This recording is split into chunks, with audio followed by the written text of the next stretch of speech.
Hey folks, I wanted to talk now in more detail about the specifics of the U.S. monetary system, to go through what the Federal Reserve System really is.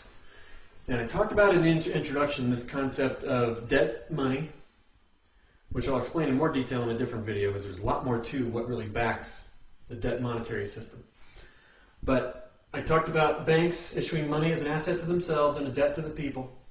And this is a world of sort of people on one side and capital on the other, and capital interests, the people that serve capital, on this side of the world. What I didn't mention yet is that the money of the people is attached to interest, and it has to be paid back, all of it. So this is sort of pure private sector monetary system, where you would have rich people forcing other people to go into debt to them, working for them, giving them value, return on capital. But of course now we have governments as well. Say the U.S. government up here, which has its own balance sheet, and states, of course, which have their balance sheet. Now, the U.S. government was supposed to control money and regulate its value, according to Article 1, Section 8 of the Constitution. That's the government's explicit role. But they don't. All they can get is debt. Over here on the liability side of their balance sheet. And same with the states. All the states can get is debt. And they have so much debt now that they're pretty much out of business. They're not states anymore. They're administrative districts of the capital machine. And it's just a matter of time before the same dynamic happens with nations. So when the government wasn't doing its job, you had local banks that could engage in their own practices of inflating and deflating. So you might have a local bank in Des Moines, Iowa, serving local farmers, like corn farmers in Iowa, and the bank might be run by capital holders in London or New York. But the bank could inflate the market and then deflate it and drive all the farmers off the land, collect the land for the banks and the capital machine, and then sell it off to doctors and lawyers and MBAs, the people that serve the capital machine, or the people that get paid by the capital machine. And that's exactly what happened. It's how the Midwestern farming industry was restructured and taken out of the hands of farmers. So the farmers are now nothing but tenants on land held by lawyers and business people. And while the Des Moines bank was inflating, you might have a bank in Philadelphia or Orlando or wherever deflating or doing whatever they wanted with their own notes and their own banking practices, inflating and deflating. And so it was chaos. It was constant booms and busts on a regional basis and multiple currencies. And so the people, the states, and the government all realized the need for a regulatory system. They basically realized the need for the government, for the feds to do their job according to Article 1, but of course they didn't, and so we had this thing called the Fed. And the Fed would have most people believe that it sits on this side of the world and it just regulates the money pumped out by the government.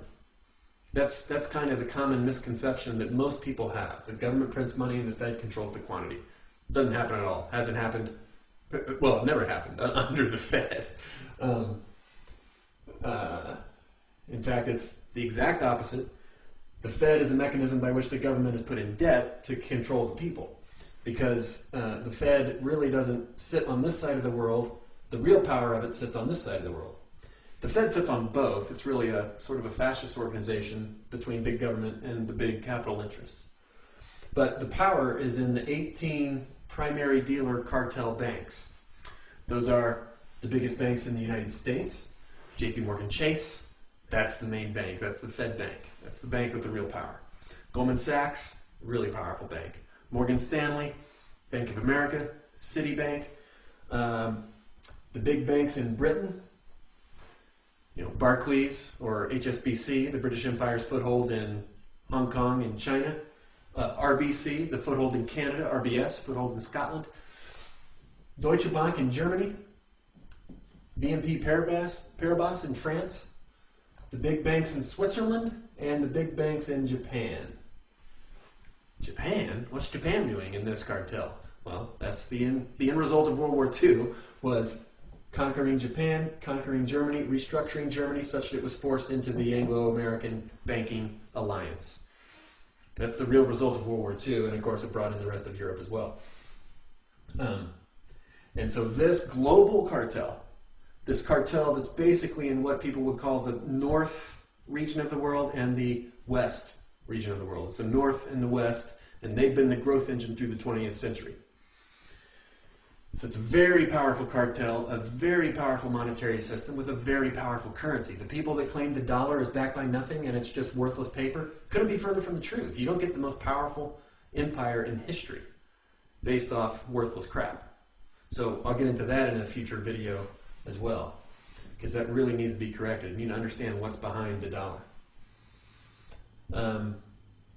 So all these banks have their own balance sheet, and they issue money to themselves, just like other banks do, as an asset, and they inject it through the corporate system as a debt to the corporations, or they inject it to the government as a debt to the government, and that is what's called a bond on the big bank's balance sheet.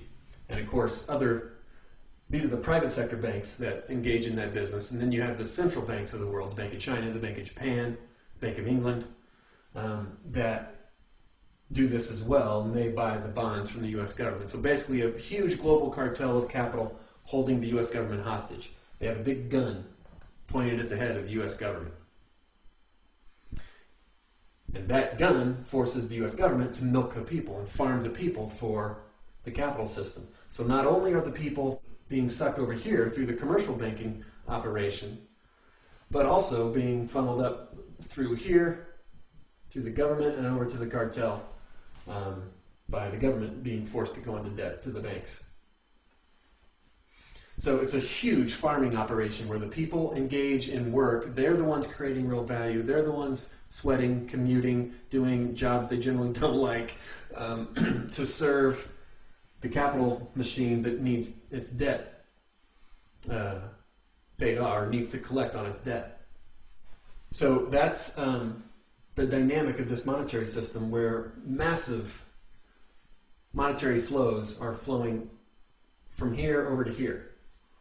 And then it gets injected back throughout the world because, again, it's a global monetary cartel. And a lot of it might come right back into the United States, especially in the high-tech sector, as it gets sucked, as high-tech products get sucked through the corporate system. And the corporate system's getting capital injection from here.